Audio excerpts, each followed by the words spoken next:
This is Stephen Schochet, the author of the book Hollywood Stories. You're listening to Dave's Gone By on UNC Radio. Welcome back to the Dave's Gone By radio program, here with me, Rabbi Sol Solomon, the spiritual leader of Temple Sons of Bitches in Great Neck, New York. And, I know I spend so much time reading the Torah and the Tanakh and at the shul, but also secretly I am something of a cinema fan. Everything from foreign movies to strange American comedies to horror movies to the occasional porn film. Shh, don't tell my wife. All of it. I love cinema and movies and watching, eating some kosher popcorn. And what better time to talk about the movies than just the day before the Oscars, the 85th Academy Awards, are happening tomorrow night in Los Angeles, Hollywood. And we are here with author Stephen Schochet, the author of Hollywood Stories, which are short, entertaining anecdotes about stars and legends of the movies. Could there be a longer title, perhaps? Anywho, he's an expert on movies old and new, and also all the people who are nominated for this year's Academy Awards. So without further ado, or a don't, Stephen Schochet, shalom, and welcome to the Daverhood. Hey, thanks, Rabbi. Well, thank you for having me. I should say welcome back to the Daverhood, since we had you on a few months ago to talk about your book, Hollywood Stories. And I know you must have sold, 2 or 3 books from being on this radio program for doing that. But hopefully you'll sell 2 or 3 more in talking about the Oscars tomorrow night. Now, let me ask, are you excited about this year's Academy Awards?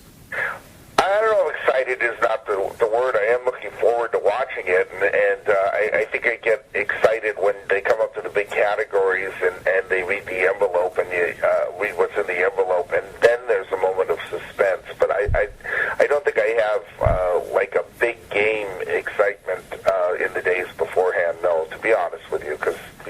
Did you ever? I mean, is it usually every year is like, okay, a little bit of tension, or was there a year when you were like on tenterhooks, if that might be the word? I can't think so for the Oscars, no. To be honest with you, I'm always interested, but I can't say that I'm really excited. Excited for me is like when UCLA plays USC in football out here, and I mean that gets me going like a week before the game. But that happens to me when they have that chess tournament that those 2 colleges play. Oh my God, I can't sleep. If I'm playing, then I'd be like that. But everybody's got different things. They get their juices flowing. But when they are getting to the big moments and stuff like that, it certainly is tension filled, I think. Let me ask, the host of this 85th Oscar program tomorrow night is Seth MacFarlane, who is the creator and the main voice on Family Guy. Do you have any thoughts about that choice of him? I'll tell you what my thoughts are. The TV show Entourage, the character of Ari, which was based on Ari Emanuel, who's Rahm Emanuel's brother. Rahm Emanuel, the mayor of Chicago, President Obama's former chief of staff, one of the more powerful agents in Hollywood, the head of the William Morris Endeavor Agency. And I was watching an interview with him about a year and a half ago, and all he was talking about were content providers. I mean, movie stars, he didn't seem to care less whether he represented them or not. He was talking about Seth MacFarlane, about Larry David, about Susan Collins, the writer of The Hunger Games.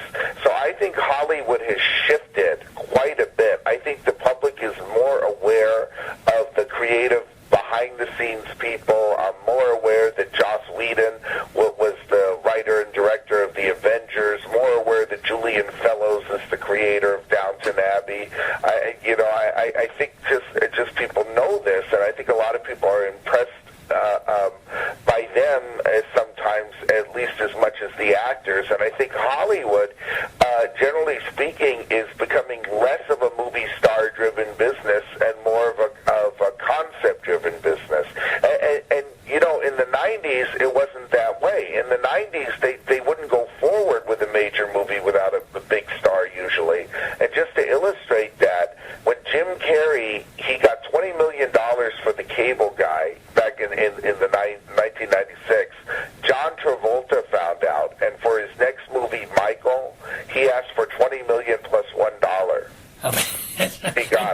were flops, so that probably helped turn the tide towards the directors and the writers and the producers of these things, rather than just the pretty faces in the front of them. I think it's been turning steadily. You're absolutely right. I mean, there were a lot of times where you had movies like Striptease with Demi Moore when she was getting $10 million a picture. You had a movie like Conspiracy Theory where you had $20 million for Mel Gibson, $12 million for Julia Roberts, $5 million for Patrick Stewart. I mean, people don't even remember that movie at this point. But they had to beg. Joel Silver, the producer, had to beg the three of them to be in it. $37 million spent before one roll of film is shot. So now the studios are more focused on concept, and now they have a much more take it or leave it attitude toward the movie stars, and that's being reflected a lot of times in the salaries, which have really gone down. And of course, the movie stars, it's hard to feel sorry for them for most people, but it's really affected the agents and the managers and their percentages. Well, I don't know. I send my resume to Fred Weintraub, and I send my resume to Steven Spielberg and all these and George Lucas, and I say, look, I'll work minimum wage and a sandwich. Has to be a kosher sandwich, but it can be tuna fish. Put me in your movie. I get no phone calls. Skype, Rabbi, Skype. That's how Jennifer Lawrence got the role in Silver Linings Playbook. She did a Skype audition, and they hired her in the last second. So that's what I would suggest. I just have to wash my talus. That would be it. That's all I got to. Thank you for the advice. That's wonderful. We're talking with Stephen Schochet, expert on Hollywood and the movies. Why don't you tell us a little bit about the formation of the Oscars 85 years ago? Louis B. Mayer, the most powerful man in Hollywood, and the head of MGM Studios. He wasn't a very big man physically, but he exuded a lot of power. He wanted the studio set people to help him build a new house down by the beach, and they said no because they had a union. And Mayer started thinking, what if the writers and the actors and the directors form unions? That would be a bad thing. It was one of the reasons L.A. had become the movie capital. It wasn't just the weather, it was because it was an anti-union town.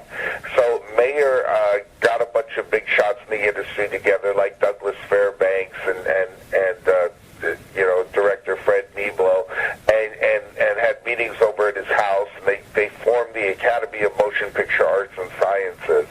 And the main idea was it would be an arbitration board, that if you had a grievance with the studio, you'd come to the Academy and they would decide who's right and who's wrong. And naturally, being formed by the producers or a producer, they were more likely to come down in favor of management. And obviously, that didn't stop the unions from coming. But Mayer wanted the Academy to do other things as well. And out of the meetings came the idea that they should give out special awards for merit and achievement every year. And one reason they had this idea is simply because it was an excuse to be social, to have parties, because a lot of people were working on different movies and didn't get to see each other. So the first Academy Awards, 5 minutes of awards, 2 hours of partying, back in 1929. But it occurred to Mayer that one of the ways they could get more publicity for it was have it be suspenseful. Don't know who the winners are. As they did in the first one, everybody knew 3 months in advance. So as time went on, it developed, and the more unions came into being, the more awards were added, like Best Supporting Actor, Best Supporting Actress, for example, in 1936. So, the modern Academy Awards, as we know it, gradually developed over time, but that was the original genesis. And was it a morph into it being one of the biggest TV nights, second maybe to the Super Bowl? And yeah. I mean, no, was it a slow when did it become so huge for America rather than just the industry? It first went on television in the 50s, so it always got pretty high ratings, I think. I think,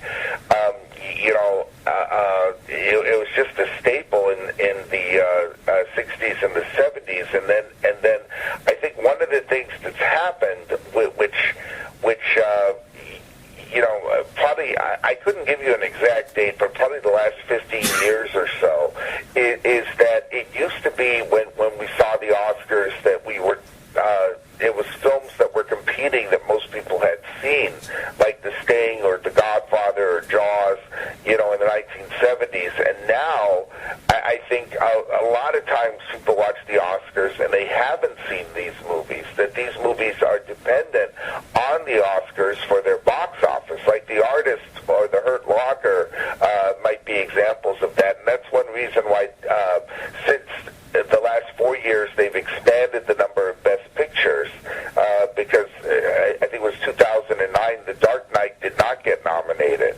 And so they want more movies, so something like Avatar has a chance to get nominated, because in theory that will make the ratings go up. So I think that's what, I mean, besides the fact that they've had some clunker shows, I think one of the reasons the ratings have gone down is because the movies have become sort of more independent, less familiar and less mainstream. The end of the year movies being nominated and the Oscars being an introduction to them rather than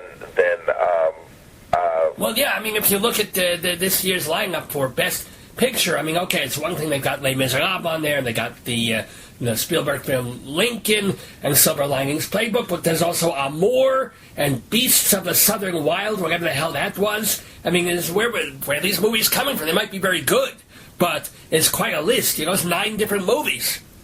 Yeah, right. And I have to admit, I didn't see Amour just because, I just don't want to see a movie about end-of-life situation.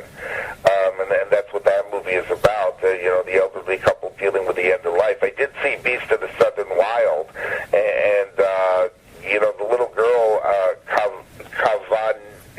Kavanagh Wallace, I'm sorry. Gesundheit, yes. Yeah, she was 6 years old when they made that movie, and it's probably a little bit unfair to her to be in competition with more seasoned actresses. And what they used to do about that was they had a juvenile award.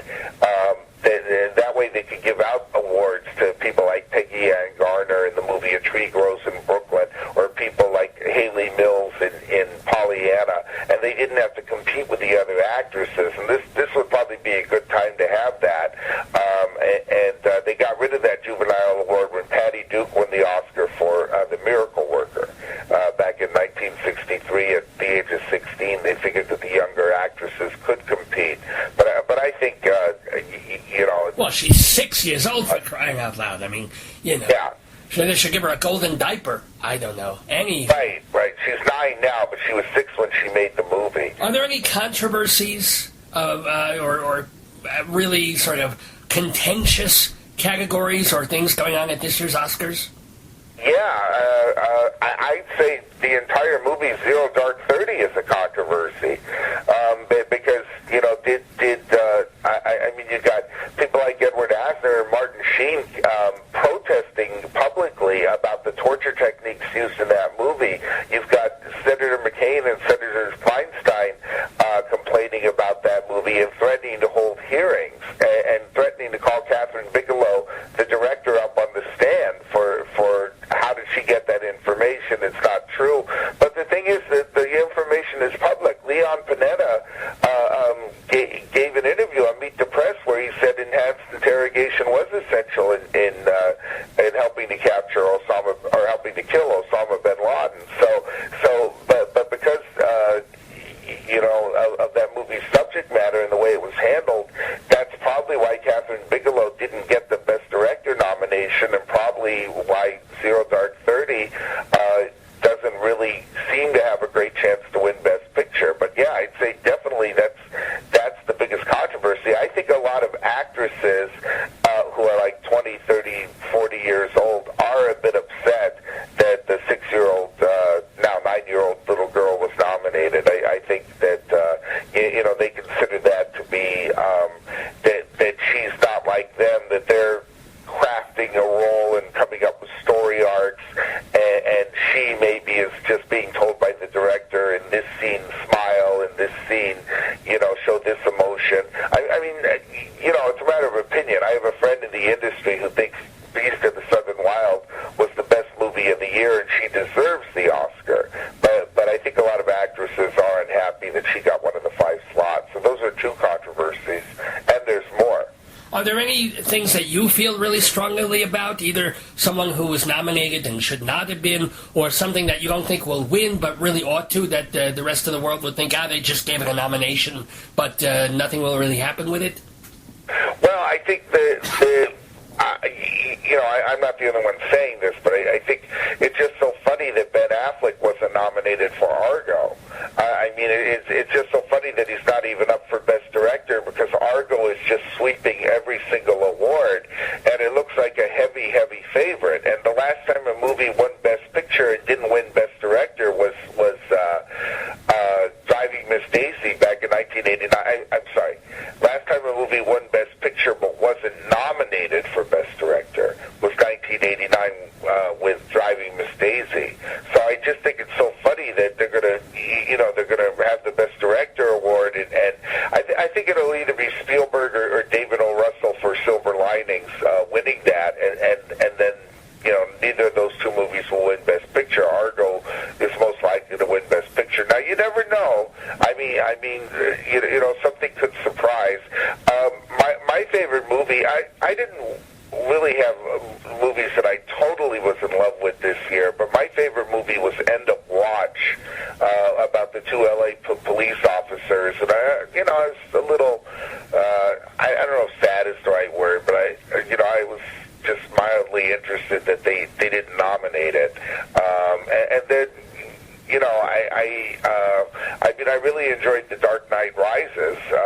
I'm a big Batman fan, and Christopher Nolan got completely snubbed, so I was kind of interested in that. But I don't think they're too out of line with the choices this year. I'm also going back to when you're talking about the film being nominated and a likely win for Best Picture, but the director isn't nominated. It kind of goes back to the old days when you would only have 5 in a category, and they would give someone a Best Directing nod because their movie wasn't in a Best Picture category. It was kind of the booby prize, the consolation prize, right? Yeah.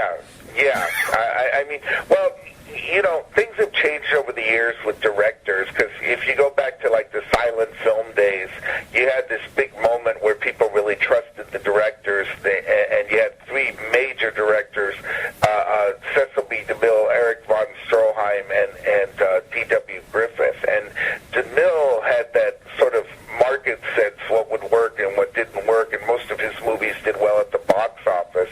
But Griffith with the movie Intolerance and von Stroheim with the movie Greed both went way over budget. At least in regard to what the movies made, they were both big disappointments. And you started having people come in like Irving Thalberg and the producers who really sort of took over the movies, and the directors became more like traffic cops. Obviously there were exceptions. You had things like Alfred Hitchcock, the director, and David O. Selznick, the producer, and they were fighting all the time over control of the movies. But generally speaking, the directors had less power. And then, in the late 60s, early 70s, you started seeing the influence of film schools, and you started seeing the directors exert more control. And now, a lot of the time the directors are the star, and if they're trusted by the studio, they get quite a bit of control. It reminds me of when they made Titanic. 20th Century Fox was absolutely aghast at how long it was, besides the fact it was going over budget. And they went to James Cameron and said, James, we think you should cut an hour out of this movie so we can show it 2 times a night instead of once. And he said, you want to cut my movie, you're going to have to fire me. You want to fire me, you're going to have to kill me. And he walked off the set. And he got his way eventually with what he wanted. With Tarantino, with Kill Bill. The movie was so long, and Harvey Weinstein had experience with Quentin Tarantino. He knew it was no good to fight with him over cutting stuff, so he said, let's turn it into 2 movies. And that solved the problem. So, yeah, directors generally are more considered artists and auteurs than they were years ago. But with that all said, it's strange. It's just a strange situation with Argo and Ben Affleck, and you have to wonder if there's some potential jealousy involved that he's doing so well and he's only directed 3 movies. Well, by the way, speaking of movies and the things we're talking about, we're talking with Stephen Schochet. He is the author of Hollywood Stories, short, entertaining anecdotes about the stars and legends of the movies. You can get that from Hollywood Stories Publishing at HollywoodStories.com. We're talking with Stephen about the 85th Annual Oscars, which are happening tomorrow night. Let's talk a little bit about the appearance of a musical. You don't get that very often, either in the Oscars or in movies at all anymore. And yet here we have Les Miserables. I don't know if it's going to win, but does this signal that perhaps there will be more movie musicals in the future, or is this still like a once in a blue moon thing? Yeah, I don't think so because just for the fact that it takes so long to rehearse them. I mean that's why MGM, for example, they used to make all the great musicals like Singing in the Rain and Brigadoon, and eventually it just was more expensive to make those movies than other movies, and I think that's going to be a factor. Now, if something's a big Broadway hit and shows a record of success, then it increases the likelihood. But Les Mis, that movie has been in development since 1988. So it's really tough to get musicals made. It's not. It's not like the old days. In the '60s, you had West Side Story, My Fair Lady, Oliver, and Sound of Music, all winning Academy Awards. And after the Sound of Music came out, it was the biggest hit of all time at the time, and people thought musicals were the way to go. And then out came Dr. Dolittle, out came On a Clear Day You'll See Forever, and they bombed. And then people blame the Sound of Music for ruining the movie industry. And I don't think it's ever been quite the same with musicals. Now, of course, there's always exceptions to every rule. Chicago won the Academy Award about 8 years ago. So if people smell success, then they'll follow up on it. But Les Mis is an interesting situation because Tom Hooper decided to have the performers sing live rather than the off-screen singing dubbed in, and it's got a lot of interest because of that, and it's probably the main reason why Anne Hathaway is likely to carry home the Academy Award, just because of her performance on the song I Dreamed a Dream. Because it's actually her singing and not, say, Marnie Nixon or Shuby Taylor. Yeah. It's actually her. Yeah, you go back to My Fair Lady and Audrey Hepburn. She was criticized for only giving half of a performance, and Audrey Hepburn, was very upset about it. And Jack Warner's attitude was like, "How can I pay somebody $1 million and they're upset?" And he said, "I long for the days of Rin Tin Tin. He never complained when we dubbed his bark." It's something that people judge, and Anne Hathaway on the screen for about 15 minutes, but it looks like unless there's a big upset, that she's going to beat Sally Field as Mrs. Lincoln and take home the Oscar. One of the other things that you mentioned in your notes leading up to this Oscar award is there's still a bias, at least in the awards community, against comedies, funny movies. Yeah, I think it's kind of deep inside, but if you go back to the Oscars originally,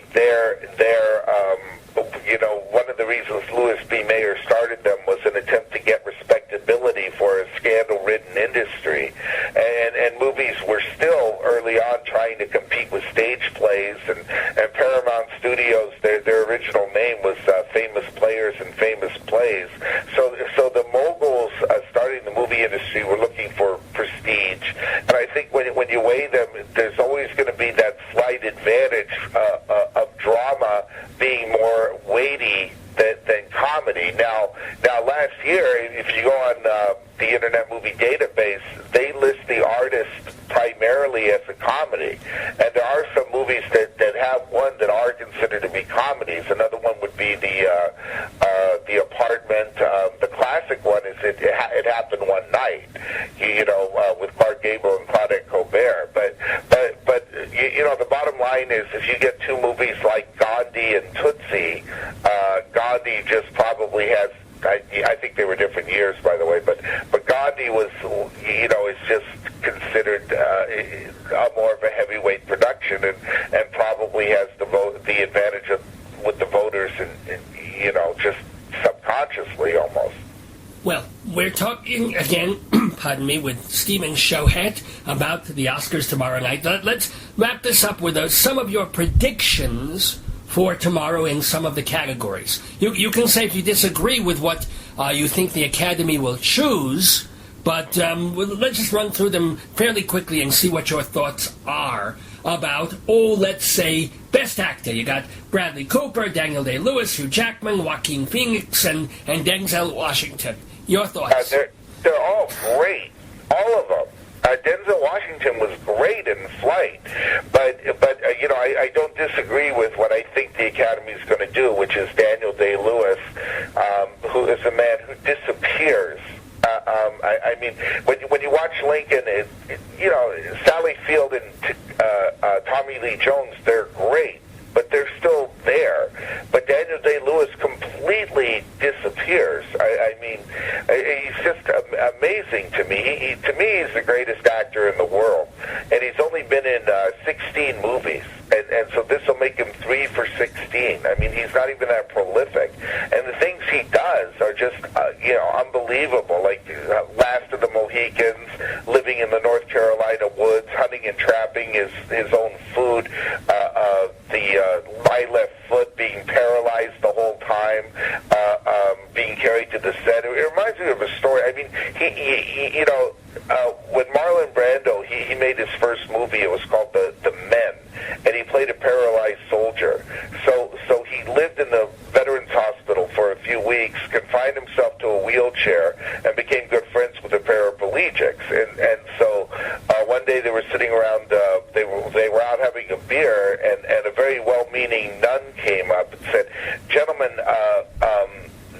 I just didn't mean to interrupt your conversation, but I just want to encourage you and keep praying, and if you pray you can walk, someday you'll get out of those chairs and walk." And Brando said, "I'll try it. I pray. Oh, it's a miracle. I'm cured." And he got up and he ran off. Oh, that's brilliant. Oh, that's what. See, that's when he was lovable, not an anti-Semitic asshole. But yes, good for him on that. That was good. So Daniel Day-Lewis, you're predicting and you hope will win for Best Actress in a Movie. You've got Jessica Chastain, Jennifer Lawrence, Emmanuel Riba for Amour, Uwe Shangahunga Kaikakukabaja Chumada Wallace for Best Beast of the Southern Wild, and Naomi Watts for The Impossible. Who's possible to win this? Any one of them can win it except the little girl, I think. Emmanuel Riva in Amour, again, a movie I just have a difficult time seeing, but I think she's the one who's loved by the actors branch the most. But I think Jennifer Lawrence will win. It wouldn't shock me if anybody else won but the little girl. But Jennifer Lawrence, I think now she has the big franchise with the Hunger Games, and she did so well in the movie Winter's Bone. And I think this movie, Silver Linings Playbook, shows her range. And a lot of people thought she was too young to get the role at first, 15 years younger than Bradley Cooper, who she's paired up with. But after David O. Russell saw her Skype audition, he was so impressed by her, and it didn't seem like she was younger than him at all, and just came off very well and is getting rave performances, and I mean, raves about her performance, and I think she'll take it home. All right, and now we move very quickly to Best Supporting Actor. Alan Arkin, Robert De Niro, Philip Seymour Hoffman, Tommy Lee Jones, and Christoph Waltz. Yeah, again, really good stuff. I mean, The Master with Philip Seymour Hoffman about the birth of something like Scientology, even though they deny that's what the movie's about.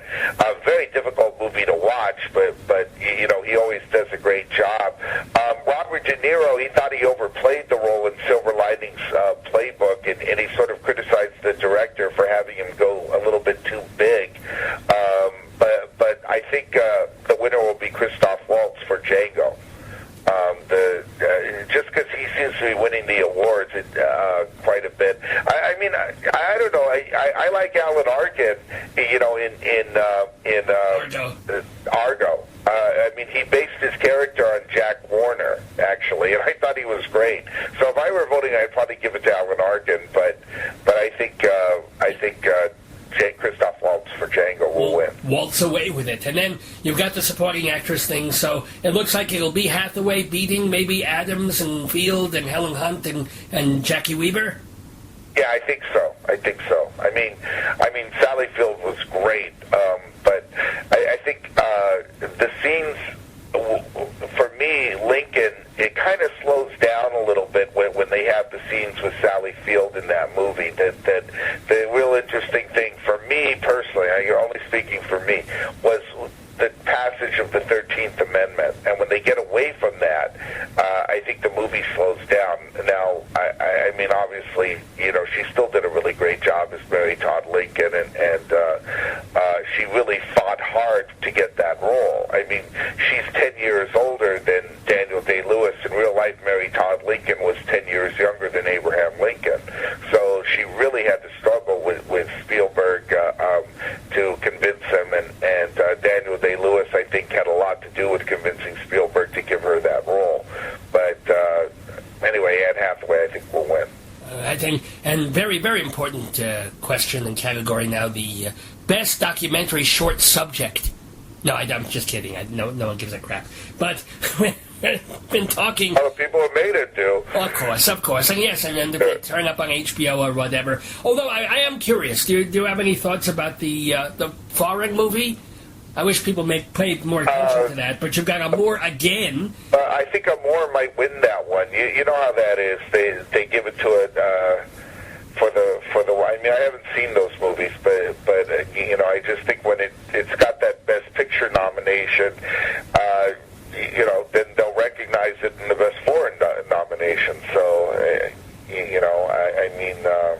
I think it'll probably win, but yeah, I'm always, you know, I'm curious. I'm not as well versed on those movies, but you know, I like to see scenes from them. I'll tell you, one of my favorite movies of all time in the last it was made about 4 years ago, and it was called The Concert, and it was a foreign movie about a Russian orchestra who it's actually the Bolshoi Orchestra gets an invitation to perform in France, and the janitor intercepts the invitation, and he used to be the conductor, and he lost his position. So rather than give the invitation to the head guy, he gets his own old orchestra together, and they go to Russia. They go to France with a bunch of gypsies who write up their passports and pass themselves off as the Bolshoi, and they haven't rehearsed, and it's just a really moving, funny movie. And you know, it's got nothing to do with this year's nominees, but I thought it was a movie that should, you know, at least have been considered for Best Picture. It came out the year The King's Speech won Best Picture. I love The King's Speech, but The Concert was, to me, just one of the greatest movies.